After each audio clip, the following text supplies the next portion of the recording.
Joueurs et joueuses, bonjour, je suis très content de vous proposer cette vidéo aujourd'hui parce que ce 18 septembre va enfin être disponible Class of Heroes 3 en Occident. Et ce Dungeon RPG se sera fait attendre longuement. Oui, je sais, vous allez me dire, mais enfin, Courriou, tu abuses, ça fait à peine 8 mois que le remaster a été annoncé. Le remaster, oui, mais je vous rappelle qu'il y a 10 ans, 10 ans, Gaijin Works nous disait « Ne vous inquiétez pas, on s'en occupe, on va vous le sortir votre jeu », et puis plus rien. 10 ans plus tard, c'est P-Cube qui a repris les rênes, et un peu plus d'un an après Class of Heroes Anniversary Edition, qui était un remaster des 2 premiers épisodes de la série, on a enfin Class of Heroes 3 qui débarque dans une version remaster, disponible sur PlayStation 5, Switch et PC, avec des versions physiques sur console qui seront vendues 39,99€. On est sur un titre disponible avec un audio en japonais et des textes en anglais. Il a été développé par Zero Dive,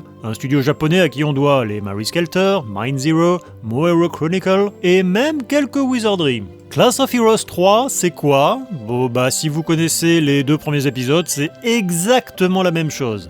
C'est Wizardry, mais en version animée. Vous allez donc toujours choisir vos classes et traverser des donjons, sauf qu'ici vous êtes des élèves d'une école qui forme des aventuriers. Alors ça n'a pas du tout le côté fanservice qu'on peut trouver dans une grosse partie des animés de bas étage. Simplement, vous lancez le jeu, vous avez le choix entre 3 écoles différentes, puis ensuite l'année démarre, vous faites le tour du campus et vous allez très vite vous retrouver à aller faire des quêtes dans des donjons. Bref, la vie scolaire au Japon, c'est sacré et l'esthétique du titre nous le rappelle à chaque instant. Bien entendu, avant tout ça, on va faire un tour des lieux et vous allez trouver la boutique pour acheter des équipements et des objets, ou revendre le surplus trouvé durant vos explorations, une bibliothèque où vous allez pouvoir choisir des quêtes plus ou moins annexes, un dortoir évidemment pour récupérer vos points de vie, mais également gérer votre stock, puisqu'en début d'aventure, vous ne pourrez transporter que 100 objets. Un laboratoire dans lequel vous pourrez faire de l'alchimie, autrement dit crafter des objets, en particulier de l'équipement, avec les matériaux que vous trouverez en donjon. Le laboratoire est d'ailleurs géré par la jolie infirmière de l'école qui, en toute logique, s'occupe également de l'infirmerie, qui vous permettra de ressusciter vos défunts ou ôter les malédictions que vos personnages vont choper durant l'exploration. Bref, si vous voulez en savoir plus, je vous renvoie vers le lien qui est dans la description et qui mène au site officiel. En gros, et pour faire simple, tout ce qu'on trouve dans n'importe quelle ville de base, de n'importe quel dungeon RPG, est ici présent sous la forme de différentes structures présentes dans toute bonne école qui se respecte. Enfin, sauf le laboratoire, puisqu'on fait assez peu d'alchimie à l'école de nos jours. Ça va sans dire. Vous commencez l'aventure en créant une équipe, vous avez le choix entre taper dans une petite batterie de personnages variés qui commence niveau 2, ou créer vos personnages à partir de rien, par contre là ils seront niveau 1, ce qui rend les premiers affrontements un peu plus laborieux. Ceci étant, j'ai pris 5 personnages niveau 2 et un niveau 1, et au bout de quelques heures, le personnage qui avait débuté niveau 1 était celui qui était le plus avancé, donc il y a du pour et du contre. Le système est assez généreux puisque non seulement vous allez commencer par choisir entre la race et le sexe de chacun de vos personnages, mais vous allez également et surtout pouvoir choisir un cursus pour chacun. Le combattant, le guerrier, le mage, l'archer, et j'en passe. Et vous allez gagner des niveaux pour votre personnage et approfondir son cursus en parallèle. Je suis très loin d'avoir fini l'aventure pour le moment, je ne sais pas d'ailleurs si j'irai jusqu'au bout, le mois de septembre est quand même extrêmement chargé, mais une fois que vous avez complété le cursus d'un personnage, j'imagine que vous pouvez en changer, et ça va vous permettre d'avoir des héros particulièrement polyvalents. Ensuite, une fois les préparations effectuées et votre première quête sélectionnée, c'est direction le donjon, et c'est là que les choses sérieuses commencent. Et je vais être très honnête, j'ai pris plus de plaisir sur Class of Heroes 3 que sur les 2 premiers opus, mais on est avant tout sur une série pour amateurs de Dungeon RPG à l'ancienne. Je ne vais clairement pas vous conseiller Class of Heroes 3 pour découvrir le genre. C'est roots, c'est âpre, mais c'est cool. C'est tellement roots que la première chose à faire avant de vous lancer dans un donjon, c'est d'acheter une carte du dit donjon.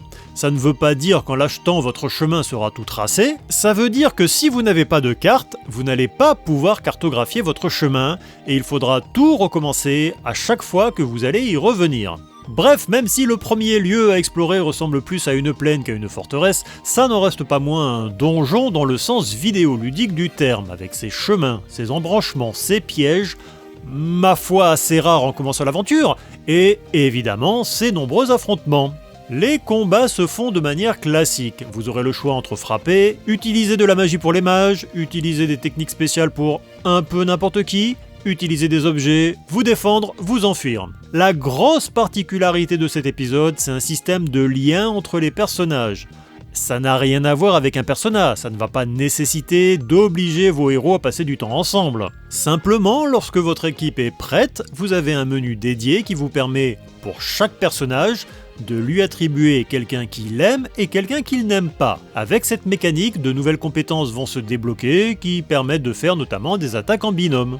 Bon, alors, dans les premières heures, j'ai pas du tout été convaincu par cette possibilité qui est sympa sur le papier, avec la nécessité de faire une petite suite de touches pour déclencher la compétence, mais peut-être ai-je fait les mauvais binômes, mais mes actions combinées faisaient généralement moins de dégâts que si j'avais laissé mes héros frapper chacun de leur côté. Mais je vous avoue que je n'ai pas creusé.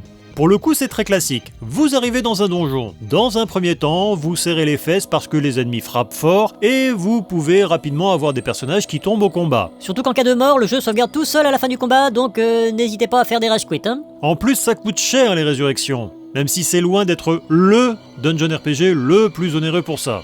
Ensuite, vous allez gagner des niveaux, du meilleur équipement, puis les combats vont devenir une formalité, mais ça va être très long pour gagner du bon équipement, donc vous allez farmer un max. Class of Heroes 3, c'est ce que j'appelle un jeu à podcast, surtout qu'en plus la musique est particulièrement anecdotique. Celle des donjons est oubliable, celle des combats n'est pas horrible mais va très vite devenir répétitive, donc arriver à ce niveau-là de l'aventure, autant faire autre chose en même temps. Et ça n'est même pas un défaut pour moi, les dungeon RPG, passé la phase où on découvre un nouveau donjon, ça a un côté casanier, ce qui fait que c'est le genre de titre calibré pour la Switch, auquel on peut jouer en faisant autre chose. Bon, je dis ça mais je me suis essayé à la version PlayStation 5. Faites ce que je dis, pas ce que je fais. Même pas, c'est juste que j'ai demandé un code pour PS5 parce que je sais que je l'achèterai plutôt dans sa version Switch en boîte. Bref, j'aime bien ce côté cocooning que peuvent avoir les dungeon RPG. On peut y jouer en faisant autre chose, on s'en fout de l'histoire,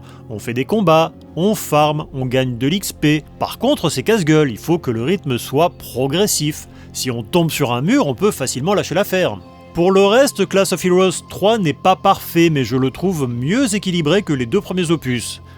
Mais il reste des défauts. Concrètement, comme je l'ai dit, on a une limite de 100 objets que l'on peut porter à chaque exploration. Et c'est une limite que l'on atteint beaucoup moins vite dans cet opus, donc on est moins obligé de faire des allers-retours sans arrêt. Surtout que le jeu permet de sauvegarder n'importe quand, et on peut donc rester plus longtemps en donjon. On va plutôt rentrer quand on a perdu un héros en combat, surtout en début d'aventure, puisqu'on n'a pas d'objet ou de sort pour ressusciter les personnages. Par contre, c'est un peu mieux, mais ça reste laborieux dans les boutiques. Surtout avec l'alchimie. Vous avez un menu dans le laboratoire pour faire ou défaire des objets, et un autre où vous pouvez voir de quels matériaux vous avez besoin pour créer tel ou tel objet. C'est mieux, puisqu'on peut directement créer depuis la liste. Par contre, il n'y a aucun système pour trier et voir quels sont les objets que l'on peut créer. Donc il faut faire défiler un long menu, un objet après l'autre. Autre défaut que j'ai relevé, c'est dans les magasins. Ici aussi, vous avez une liste, et à chaque fois que vous faites un achat, vous revenez tout en haut de la liste. Je pense qu'il y avait des choses à faire au niveau de l'ergonomie. C'est dommage, mais ça n'est pas vraiment rédhibitoire. Je le trouve plus agréable que les deux premiers épisodes. Je ne le conseillerais pas forcément à tout le monde. Mieux vaut avoir déjà fait quelques dungeon RPG avant de se lancer dedans. Je veux dire, si vous voulez découvrir le genre, partez peut-être plutôt sur un Etrian Odyssey. Mais si vous avez toujours voulu découvrir les Class of Heroes, je vous conseille plutôt le 3. Je ne l'ai pas fini, donc je ne pourrais pas trop vous renseigner sur la durée de vie. J'ai vu du 20 heures, mais ça me paraît court. Surtout qu'apparemment, pour le terminer à 100%, il faut faire 3 fois le jeu, une fois avec chaque école qui vous est proposée en début d'aventure. Bref, c'est tout pour mon avis sur ce Class of Heroes 3, je verrai si je le termine. Si vous avez déjà essayé la série, n'hésitez pas à le dire en commentaire. Je vous dis à la prochaine, et d'ici là, jouez bien à des dungeon RPG ou à autre chose. Alors, instant auto-promo, vous aimez les RPG japonais mais vous avez du mal à suivre l'actualité? Je vous invite à vous abonner à la chaîne parce que tous les derniers lundis du mois, je fais un journal du JRPG. Je reviens sur les annonces des jeux qui sortent en Occident, qui sortent au Japon, qui sortent sur smartphone. Je fais un récapitulatif mensuel de toutes les sorties en Occident et puis même un petit point sur les goodies, en particulier les figurines. Je suis certain que vous trouverez votre bonheur.